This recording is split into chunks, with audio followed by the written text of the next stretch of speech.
Hello आणि नमस्कार सर्वांना. तर दुपारच्या कामावरून मी असं अंगणात बसलो होतो. तर बसल्या बसल्या माझी नजर ह्या नाजूक अशा फुलाकडे गेली. तर हे फूल किती नाजूक आहे बघा. सकाळी मी बघितलं होतं त्यावेळेला इथं काहीच दिसत नव्हतं, कारण एवढी कळीची नाजूक होती की या पाण्याच्या आडून दिसतच नव्हती. आता उमललं आहे त्याच्यामुळं असं दिसतंय.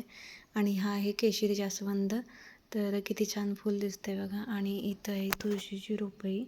तर पाऊस जास्त पडल्यामुळं तुळशीच्या रोपांचं पानं पडून ही असं फांद्या वाळलेल्या. तर ह्या फांद्या मी कट करून घेतल्या आणि त्याच्या मंजुष्टाही काढून घेतला. तर त्या फांद्यांचाही आपणाला उपयोग होतो आणि तुळशीचे भरपूर असे आपणाला फायदे होतात.